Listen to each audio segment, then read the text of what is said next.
3! Yay! You guys, this week in our quilt class, we are going to sew together our quilt top and baste it into the quilt sandwich so we can get ready for quilting next week. But before we begin, oh my goodness, you guys, your quilts look awesome. I'm loving seeing all your photos on Viber. You are doing so good. You are quilters, you are talented, you are artists. It's beautiful. I can't wait to see the finished product. Okay, so let's get quilting. Let's sew.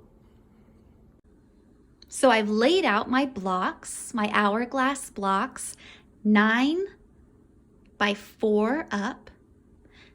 And the way you lay out your blocks, the placement of them, it's totally up to you and what you think looks the nicest. For example, you might want a little bit more blue up in this corner, so you move it over. And you say, oh, I don't know, maybe I liked it more before. It's really just fiddling with it until you get the design that looks the best to you. And once you have something that you like, I recommend taking a picture of it, because when you're going back and forth to your machine, I always forget what I've done, and then I get frazzled and wish I would have taken a picture of it. When you're pleased with the look of your quilt, you're going to take the second row and put it on top of the first row like this. And pin it on the side where you're going to sew your seam.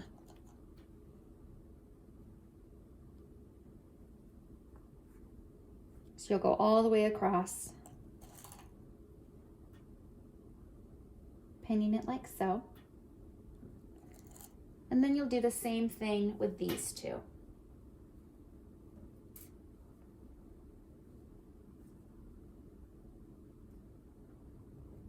Putting the pin where you're going to sew your seam. And we are going to chain piece these just like we did when we were sewing all of the triangles together.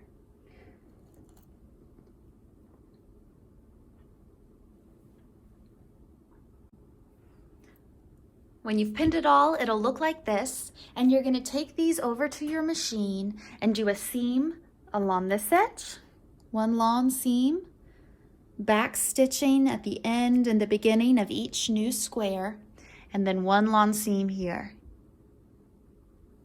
So let's go do it. Just like we did last week, we're using that same 1/4 inch seam allowance. Back stitching and going to town.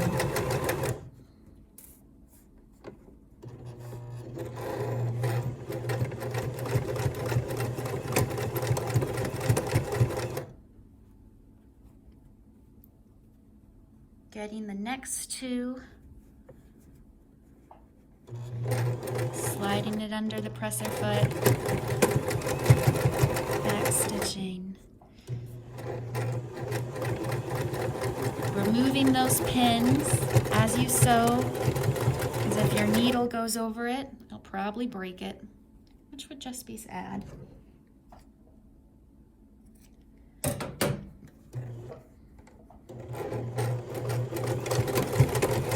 Carry on until you've got all of your squares in that row sewn together. When you finish that step, you'll have 2 long, continuous, they kind of look like flags. And what you're going to do is you're going to open them up and press them flat. And I'm not going to trim.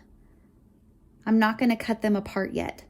I'm going to leave them together and press them out all connected. I'll show you why in a minute. So I've pressed both of my rows of sewn together. Now they're rectangles. I've pressed them open and I'm not trimming between them. They're all still connected. And what we're going to do now is we're going to lay this one on top of the bottom one, putting a pin where we're going to place our seam. So with the right sides together, lay this one on top.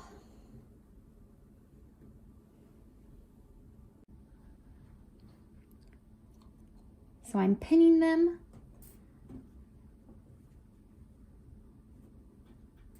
at the top where I'm going to be sewing the seam.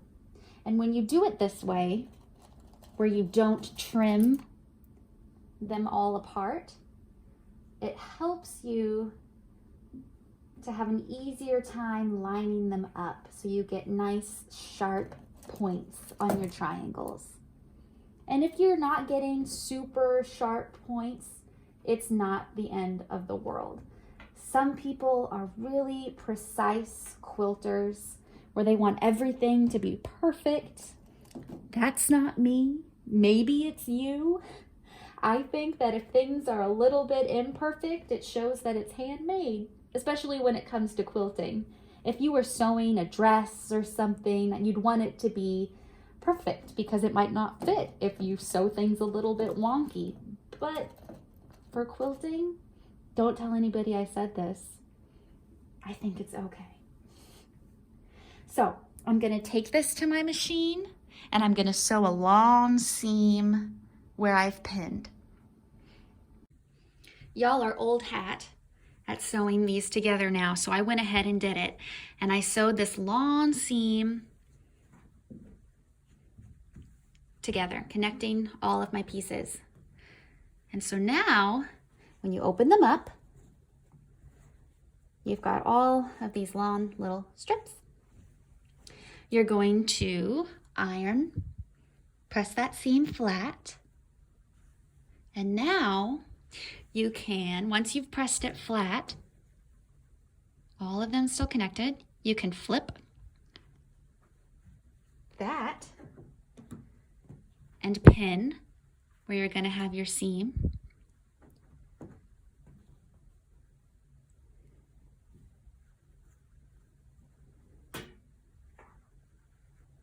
And you'll sew a line here.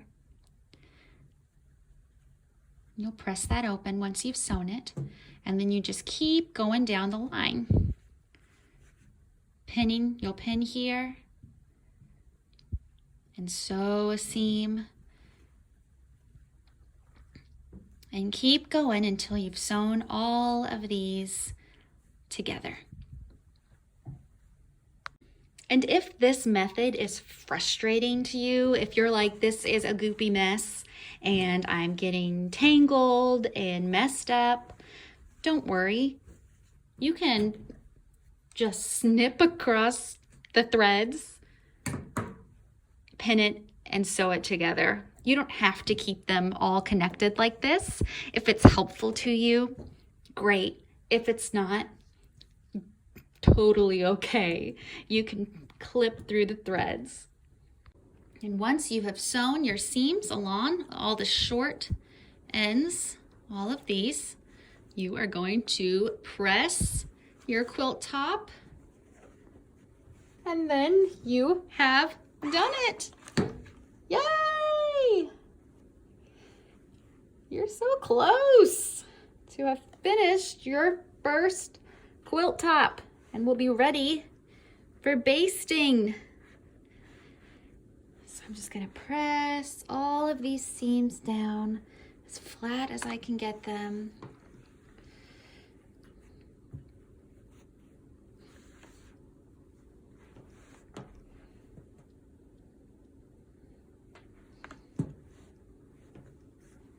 Actually, get it that way. I'm gonna lie flatter.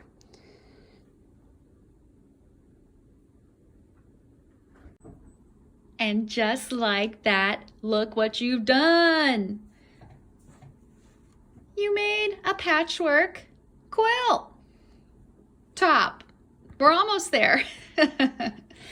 Okay, so as you can see, this is a little wibbly wobbly. It's not quite straight. So what I'm going to do is take my straight edge here, my ruler, and I'm going to square up this quilt top just to make it a little bit more square. I'm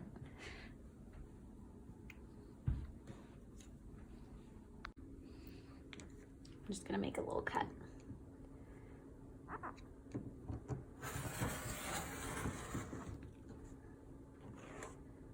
Get a nice straight edge.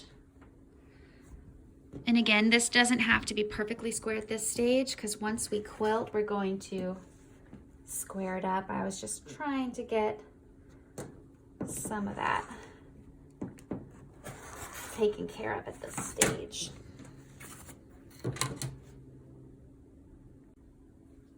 We are ready to make our quilt sandwich.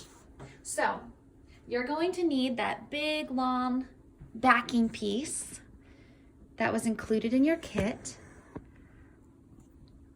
You're going to need that piece of batting and your beautiful quilt top.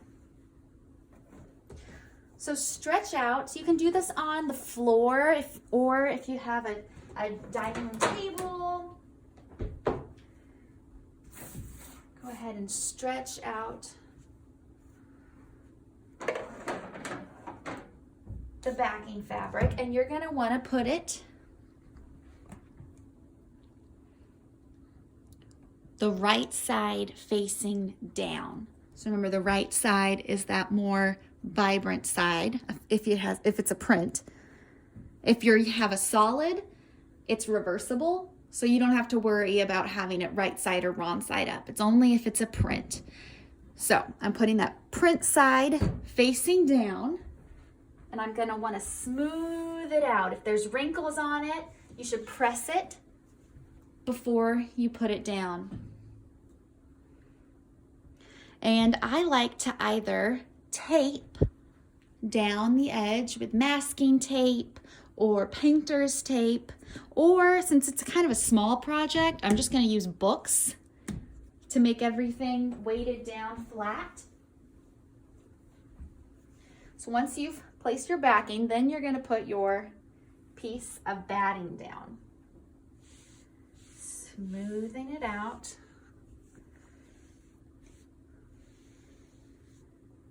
From the center out.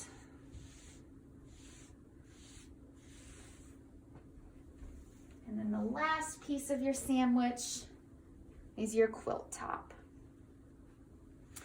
And that you want right side facing up. You want to see the pretty side. And if you're feeling some like bulkiness in some seams, try and get them to lie flat. This is the quilt sandwich that I've weighted down with the heaviest books I could find. I've got my backing, my batting, and my quilt top. And we're gonna baste them now together. And basting is when you use pins through all 3 layers of fabric, and the pins will stabilize the project so that when you're going through quilting, things don't get all I don't know, swish-washed. That's not a word. It won't shift. There you go. That's the word I'm looking for. Shift. It won't shift and get flaps and wrinkles when you're quilting. And so a rule of thumb is that wherever you put your hand on your batting, you want to feel at least 2 pins. If you give your quilt sandwich a high five, we want 2 pins.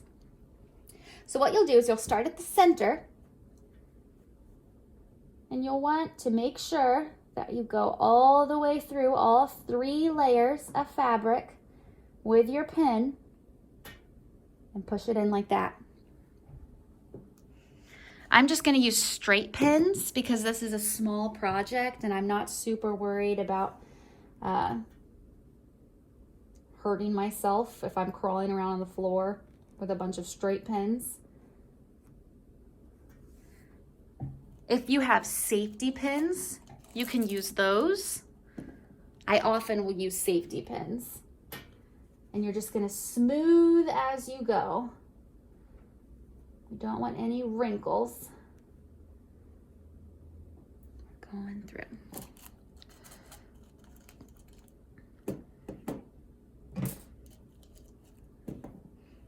Just keep putting pins all over the quilt top.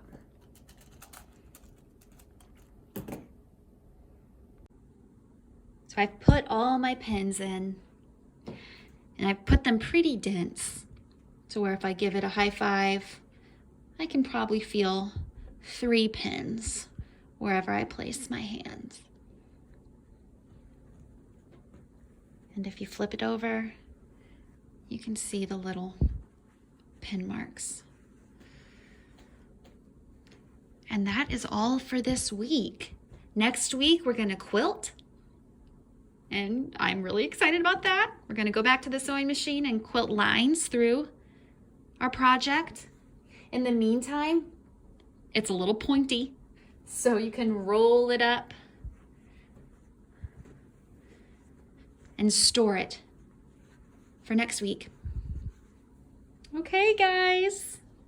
Y'all are doing so good. I'm so proud of you. Have a great week, and I'll see you next week.